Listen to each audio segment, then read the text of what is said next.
उत्तर प्रदेश में 9 सीटों पर उपचुनाव होने हैं। अल्पसंख्यक कल्याण मंत्री दानिश आजाद जी हमारे साथ हैं। दानिश भाई, 9 सीटों पर जो उपचुनाव है, आप लोग लंबे समय से तैयारी कर रहे हैं, कैसे देख रहे हैं इन 9 सीटों को? क्या कितना आश्वस्त है इन 9 सीटों के उपचुनाव?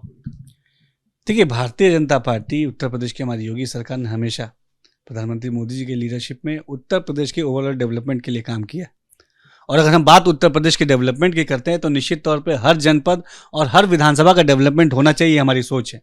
जो 9 विधानसभा पे सीटों पे उपचुनाव है, भारतीय जनता पार्टी पूरी मजबूती के साथ लड़ रही है।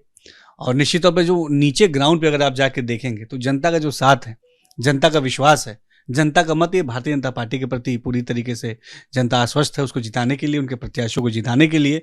और हर विधानसभा के उपचुनाव में हम जीत हासिल करके उस विधानसभा की उन्नति, उसकी तरक्की को सुनिश्चित करेंगे।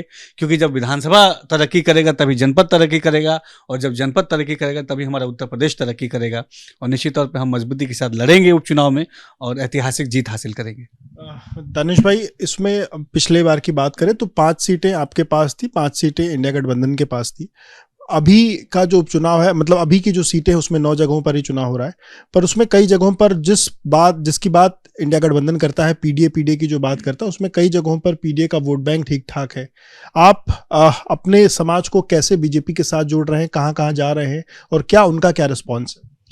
देखिए, समाजवादी पार्टी जो पीडीए की बात करती है, अगर सही मायनों में देखा जाए तो सबसे ज़्यादा धोखा अगर, पाखंड अगर और अत्याचार किसी ने अगर किया तो समाजवादी पार्टी ने किया पिछड़े और दलित और अल्पसंख्यक के साथ।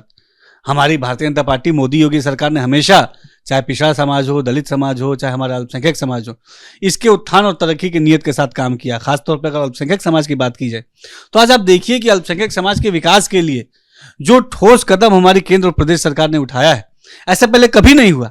आज आप देखिए, अल्पसंख्यक बहुल क्षेत्रों में इंफ्रा डेवलपमेंट का काम अगर हो रहा है तो ये हमारी मोदी योगी सरकार कर रही है। मदरसा शिक्षा की बेहतरी के लिए अगर कोई काम कर रहा है तो ये हमारी भारतीय जनता पार्टी की सरकार कर रही है। हमारी मुस्लिम महिलाओं के सशक्तिकरण के लिए कोई काम कर रहा है तो ये हमारी मोदी योगी सरकार काम कर रही है।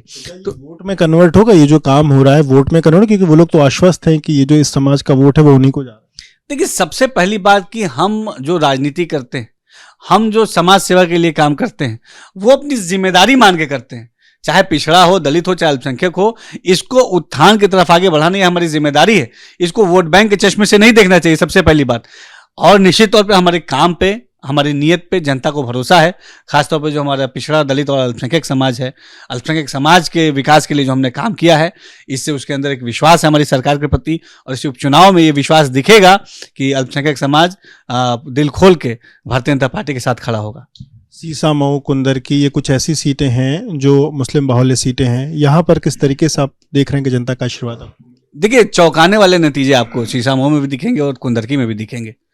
क्योंकि आप वहाँ पे देखिए कि 2017 के बाद से उन विधानसभाओं में जो काम हमारी सरकार ने किया है वहाँ के डेवलपमेंट के लिए, खासतौर पे जो वहाँ पे अल्पसंख्यक बाहुल जो क्षेत्र है, वहाँ के क्षेत्रों के डेवलपमेंट के लिए, वहाँ के जो मुस्लिम नौजवान हैं उन नौजवानों को रोजगार और अच्छी शिक्षा से कनेक्ट करने के लिए, जो हमारी मुस्लिम महिलाएं हैं उनको स्किल डेवलपमेंट से और उनको रोजगार से और उनको आत्मनिर्भर बनाने के लिए जो हमने काम किया है, इससे वहाँ का क्षेत्रीय विकास हुआ है, वहाँ के कौम का डेवलपमेंट हुआ है। और कौम को भी आज डेवलपमेंट की बातें सोचनी चाहिए। और निश्चित तौर पर ये तमाम बातें कौम आज सोच रही है कि उनके तरक्की के लिए, तालीम के लिए कौन ईमानदारी से काम कर रहा है और किस तरीके से समाजवादी पार्टी ने अपने शासनकाल से लेकर आज तक केवल और केवल मुसलमानों को वोट बैंक के चश्मे से देखा है, उनका राजनीतिक इस्तेमाल किया है। करहल में आपने अनुजेश यादव को उतार दिया, नेताजी के फैमिली से ही वो आते हैं, तो परिवार में ही फूट डाल दिया आप लोगों ने? देखिए, समाजवादी पार्टी में या उनके परिवार में फूट डालने की बात तो अलग है। वहाँ करहल का, उस क्षेत्र का विकास होना चाहिए। एक खास दल के लोगों ने हमेशा उस क्षेत्र के लोगों को गुमराह किया और अपनी राजनीतिक एजेंडे को पूरा किया। हमारी जनता, इसकी सेवा ये हमारा कर्तव्य है। इसको विकास की तरफ आगे ले जाना ये हमारी जिम्मेदारी है। और करहल हो चाहे प्रदेश का कोई भी विधानसभा हो, उसके विकास को सुनिश्चित करना हम अपनी जिम्मेदारी मानते हैं और वहाँ के विकास को हम आगे ले जाने का काम करेंगे। करहल जीत रहे हैं?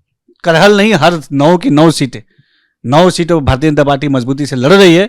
और कलर हो, सीसा मऊ हो, कोई भी विधानसभा का जहाँ उपचुनाव है, हर सीट पे हम ऐतिहासिक जीत हासिल कर रहे हैं। शुक्रिया बात करने के लिए।